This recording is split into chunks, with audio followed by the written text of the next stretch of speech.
যারা এবছর মাধ্যমিক পরীক্ষা দেবে, এই খুব সম্প্রতি তাদের টেস্টের রেজাল্ট বেরোলো। রেজাল্টে দেখবে কেউ কেউ হয়তো এমন হয়েছে যে কিছু নম্বরের জন্য 600 গণ্ডিটা পেরোনো যায়নি, আর কয়েকটা নম্বর পেলে হয়তো 600 নম্বর পেয়ে যেতে, রেজাল্টটা খুব ভালো হতো। তো তাদের জন্য আমার স্পেশাল দুটো টিপস। প্রথমত, নিজেদেরকে বিশ্লেষণ করতে হবে যে কেন আমি এই 600 নম্বরটা পেলাম না, কোন সাবজেক্টে নম্বর কম হয়েছে। এমন হতে পারে যে সবগুলো সাবজেক্টে প্রায় 75% অ্যান্ড অ্যাবাভ নম্বর রয়েছে, কিন্তু একটা বা দুটো সাবজেক্টে 40% নম্বর চলে এসছে। তো আমাদের সবার প্রথমে ওই যে সাবজেক্টটায় সব থেকে কম এসছে সেই সাবজেক্টটা আরও বেশি করে পড়াশোনা করতে হবে।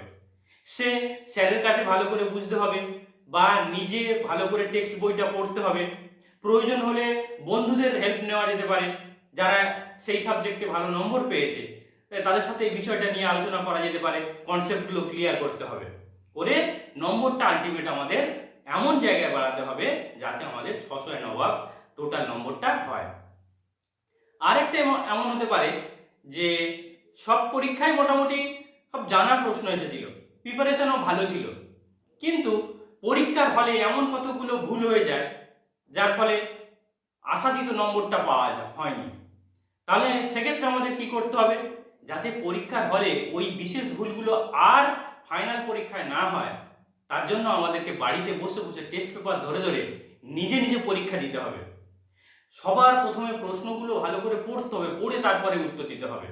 আর যদি এমন ভুল হয় যে সময়ের মধ্যে উত্তর লিখে আসতে পারছি না, তাহলে ওই যে বললাম, বাড়িতে আগে বসে টেস্ট পেপার ধরে বারবার বারবার পরীক্ষা দিয়ে আমাদের সেই জায়গাটা সমাধান করতে হবে।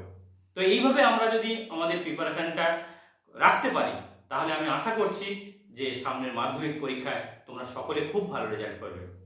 আজকের এই পর্যন্তই।